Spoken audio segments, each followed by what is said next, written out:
ബദരീങ്ങൾ ഇസ്തിഗാസ നടത്തിയത്, ബദറിലെ ശുഹദാക്കളും അല്ലാത്തവരുമൊക്കെ ഇസ്തിഗാസ നടത്തിയത് അള്ളാഹുവിനോടാണ്. മുഹമ്മദ് നബി സല്ലല്ലാഹു അലൈഹി വസല്ലം ഇസ്തിഗാസ നടത്തിയത് അള്ളാഹുവിനോട് മാത്രമാണ്. അവിടെ മധ്യവർത്തികളില്ല, ഇടയാളന്മാരില്ല. അങ്ങനെയാണ് അവർ ഷഹീദുകളായത്, അങ്ങനെയാണ് അവർ ബദരീങ്ങളായത്. എന്നിരിക്കെ ആ ബദരീങ്ങളോട് തന്നെ വിളിച്ചു പ്രാർത്ഥിക്കുന്നത് എത്രമാത്രം മോശമാണ്, എത്രമാത്രം ലജ്ജാവഹമാണ്.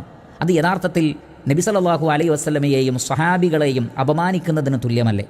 ബദരീങ്ങളെ പരിഹസിക്കുന്നതിന് തുല്യമല്ലേ? ചിന്തിക്കുക, അവരെ കളിയാക്കുന്നതിന് തുല്യമല്ലേ? അള്ളാഹുവിനോട് മാത്രമേ വിളിച്ചു പ്രാർത്ഥിക്കാവൂ, മധ്യവർത്തികൾ പാടില്ല.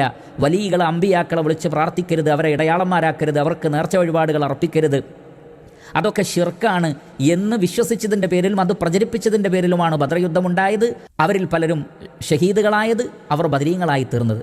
എന്നിരിക്കെ പിന്നീട് വരുന്ന ഒരു തലമുറ ആ ബദർ യുദ്ധം നടന്ന അതേ ദിവസത്തിൽ ബദർ ദിനം എന്നൊരു പേരിട്ട് വിളിച്ചുകൊണ്ട്, നബിക്കോ സ്വഹാബത്തിനോ അങ്ങനെ ഒരു ദിവസം പരിചയമില്ല. ആ ബദർ യുദ്ധം നടന്ന ദിവസമല്ലാതെ എല്ലാ റമളാനിലും ബദർ ദിനം എന്ന് പറഞ്ഞുകൊണ്ട് ആചരിക്കുന്ന സ്വഭാവം നബി സല്ലല്ലാഹു അലൈഹി വസല്ലമക്ക് ഉണ്ടായിരുന്നില്ല, സ്വഹാബികൾക്കുണ്ടായിരുന്നില്ല. ആ നിലക്ക് ആ ദിവസത്തെ ആചരിക്കൽ തനിച്ച ബിദ്അത്താണ്. അതേ സന്ദർഭത്തിൽ അതേ ദിവസം ബദരീങ്ങളെ വിളിച്ചു പ്രാർത്ഥിക്കുകയാണെങ്കിലോ, അതേ ദിവസം മാത്രമല്ല മറ്റു സന്ദർഭങ്ങളിലും ബദരീങ്ങളെ കാക്കണേ, ബദരീങ്ങളെ രക്ഷിക്കണേ എന്ന് പറയുന്നത് വലിയ തെറ്റാണ്, ശിർക്കാണ്, അത് അവരെ അപമാനിക്കലാണ്. അതേപോലെ തന്നെ ചില ആളുകൾ ബദരീങ്ങളുടെ ബറക്കത്ത് കൊണ്ട് അല്ലാഹുവെ സഹായിക്കണേ, അങ്ങനെ പറയൽ ബിദ്അത്താണ്.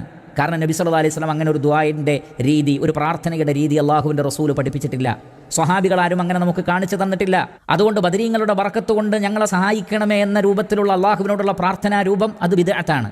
ഇനി ബദരീങ്ങളെ നേരിട്ട് വിളിക്കുകയാണെങ്കിൽ, ബദരീങ്ങളെ കാക്കണേ എന്നുള്ള നിലക്കാണെങ്കിൽ അത് പച്ചയായ ശിർക്കാണ്. പ്രിയപ്പെട്ടവരെ, ഇസ്ലാമും ശിർക്കും തമ്മിൽ വേർതിരിക്കുന്ന വിഷയം അതാണ്.